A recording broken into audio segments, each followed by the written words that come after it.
Saviez-vous que Michael Jordan a raté 26 paniers décisifs dans sa carrière et qu'il en a raté plus de 3000 au total? Et pourtant, c'est aujourd'hui sûrement un des plus brillants basketteurs de toute l'histoire du basket. Et il nous enseigne comment il a construit ses succès au travers de ses échecs. Et les échecs, j'en ai aussi un peu côtoyé dans mon enfance et dans ma carrière, puisqu'il y a quelques années de ça, j'étais donc un jeune adolescent, enfin même préadolescent, plutôt en surpoids, couvert de timidité. Je me rappelle qu'à l'époque, je faisais souvent des crises d'eczéma quand je m'exprimais en public. Et j'étais très mauvais élève. J'avais du mal à me concentrer, j'arrivais pas vraiment à faire mes devoirs à l'école. Et donc, ça m'handicapait dans ma vie. Et je me suis dit, tiens, il y a un sport qui m'attire, c'est la boxe, le kickboxing plus particulièrement. Donc on boxe avec les mains et les pieds. Et donc je suis rentré dans cette salle de boxe et coup de passion, je m'y suis mis à fond, donc de mes 13 ans à mes 18 ans, parce que je n'avais pas le droit de combattre avant. Et donc pendant 5 années, je n'ai fait que m'entraîner, penser boxe, manger boxe, dormir boxe. Tout mon entourage, ils en avaient marre. Ils se sont dit, bon, il va falloir qu'il fasse un combat quand même pour nous bassiner avec toute sa boxe. Et donc arrive le jour de mon premier combat, de mes 18 ans, le moment de vérité, puisque en fait, je n'avais jamais goûté à la compétition. Et là, paf, je perds ce premier combat. C'est un premier rêve qui s'effondre. Alors, remise en question, est-ce que je suis vraiment fait pour ça, etc. Parallèlement, pareil, la boxe me donne envie d'étudier, donc je postule pour différentes facs et c'était à la mode dans mon lycée d'aller à Dauphine. Donc je postule pour une université qui s'appelle Dauphine. Je suis recalé bien évidemment pour poursuivre cet échec. Et pourtant, aujourd'hui, je me présente devant vous en tant que champion du monde en titre de kickboxing, 5 fois champion du monde, mais également chef d'entreprise et diplômé justement de Paris-Dauphine d'une licence et de 2 masters. Et en plus de ça, bon alors ça c'était des opportunités, j'ai eu la chance de faire quelques campagnes publicitaires, etc. pour, on va dire, compenser le petit gros que j'ai pu être. Ce qui m'amène au point suivant, c'est qu'en fait, à force d'avoir traversé des échecs, j'ai pu me rendre compte qu'il y avait différents profils face à une épreuve. Et différents profils d'ailleurs que j'ai fait de moi-même. Le premier, ça a été, donc quand j'ai rencontré l'échec, de me dire, bon, je ne suis pas capable, je ne suis pas à la hauteur, je ne m'étais pas assez entraîné, etc. C'est pour ça que j'ai perdu ce combat. La deuxième manière de réagir, ça a été de me dédouaner, de me dire c'était pas ma faute. Et je me souviens de ce combat que j'ai perdu il y a quelques années où mes entraîneurs étaient arrivés en retard dans ma préparation et j'avais pas eu le temps de m'échauffer comme j'aurais voulu. Et j'avais remis la faute sur eux. Ouais, c'est pas de ma faute, c'est leur faute, ils m'ont pas bien entraîné, etc. Et du coup, j'ai pas pu progresser parce que si jamais le cas se reproduisait, j'aurais toujours retrouvé un fautif autre que moi. Et donc, ce qui m'amène sur la troisième manière de réagir, qui est la résilience. J'ai face à moi un nouvel échec et je vais recommencer. Si j'échoue, je vais recommencer et je recommencerai jusqu'à que j'y arrive. Voilà ce dont je veux vous parler aujourd'hui, c'est de comment transformer un rêve en objectif, un objectif en action et surtout comment, au travers de nos actions, dépasser nos doutes et nos peurs. Donc je vous parlais de l'échec. C'est vrai que grâce à l'échec, on ouvre une fenêtre exceptionnelle. Celle de l'introspection. C'est vrai que quand tout va bien, c'est rare de se remettre en question. Il y a une belle expérience dans la vie qui est la vie de couple.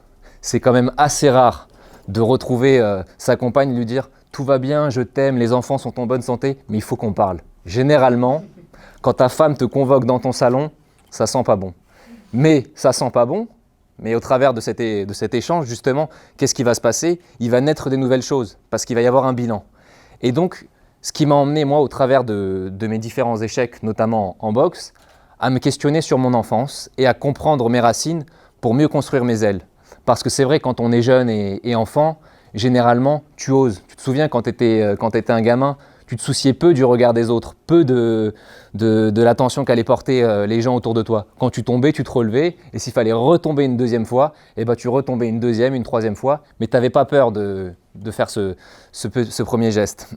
Et pourtant, on se retrouve parfois limité. Limité par quoi? Par la peur de notre entourage. Et c'est normal, c'est bienveillant à l'origine.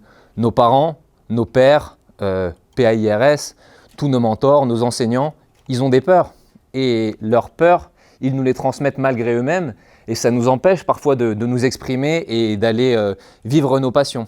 J'ai d'ailleurs une anecdote assez sympa et croustillante. C'était donc moi j'étais ça c'était quand je m'entraînais, quand j'ai découvert la boxe. Mes parents, pour eux, la boxe, c'était pas un métier et ils avaient des peurs, au-delà de la peur que leur enfant se fasse mal, que je gagne pas ma vie, que j'arrive pas à m'épanouir professionnellement. Et du coup, comme c'était pas un métier pour eux la boxe, eh bien pour moi non plus, même si c'était ce que je voulais faire. Si bien que quand j'étais au lycée, tu sais, tu te rappelles de ce moment où tu dois écrire tes vœux pour mettre ce que tu veux faire plus tard. J'écrivais boxeur professionnel, champion de boxe. Je réfléchissais un peu et je rayais pour écrire un métier plus classique parce que je n'assumais pas cette volonté que j'avais à l'époque. Et encore, il y a quelques années, quelques temps, même parfois aujourd'hui, quand on me demande qu'est-ce que je fais dans la vie, je vais répondre je suis chef d'entreprise ou j'étais étudiant, etc. Je n'affirme pas encore l'identité que j'ai développée parce qu'elle a été tellement biaisée par l'entourage que ça a eu un impact très fort sur moi. Alors, vous devez sûrement vous dire, mais c'est pas possible. Comment j'ai fait s'il n'y a que des aspects négatifs? Eh bien, en fait, sans m'en rendre compte, tout au long de ma carrière, donc en découvrant la boxe à l'âge de 13 ans, chaque jour, de mes 13 ans à mes 25 ans à peu près, je me suis réfugié dans ma chambre pendant 1 heure à 1 heure et demie et je pensais, je rêvais.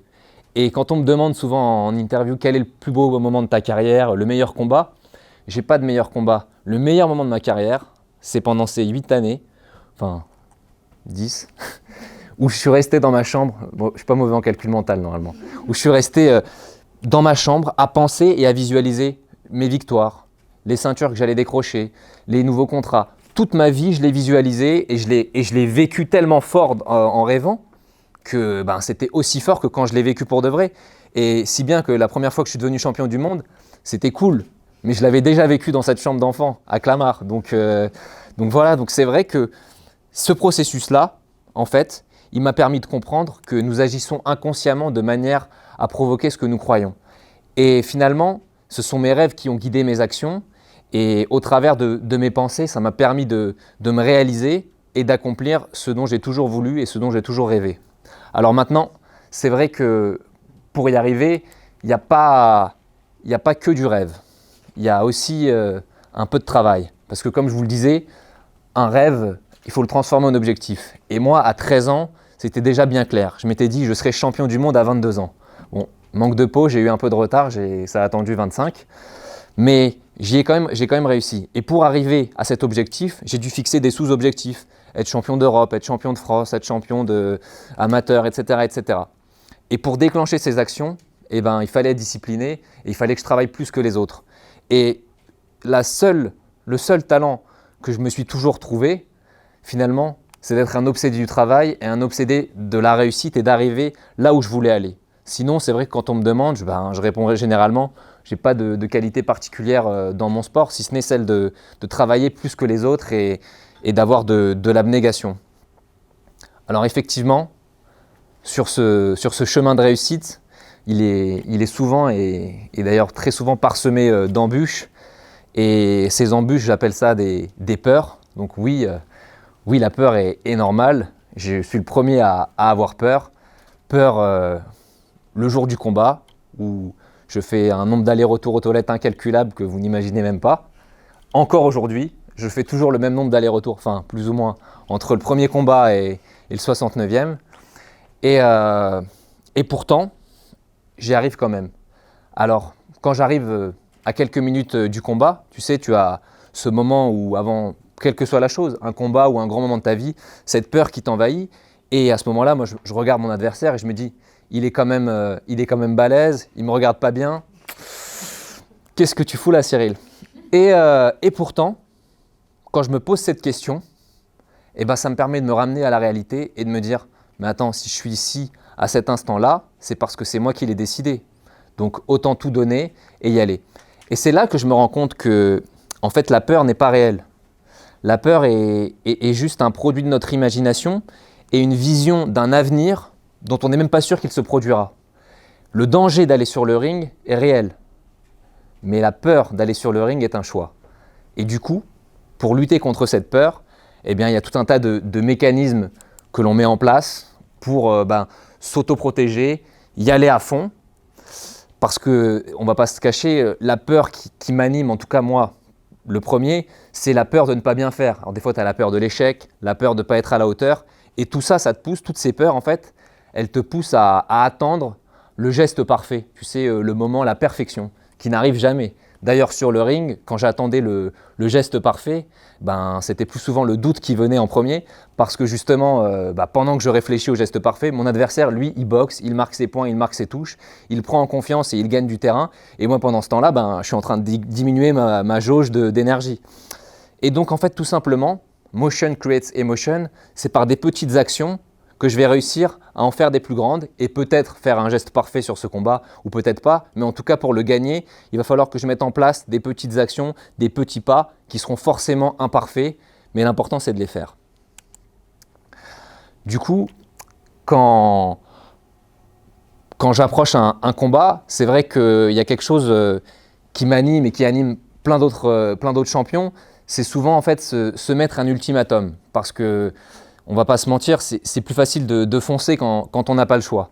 Et souvent, quand on se parle entre combattants, on se dit ouais, moi je préfère mourir que de perdre ce combat. Alors, ça ne veut pas dire qu'on veut mourir quand on dit ça. Ça veut seulement dire qu'en fait, on est prêt à sacrifier quelque chose qu'on considère comme le plus important plutôt que de laisser la victoire à l'autre.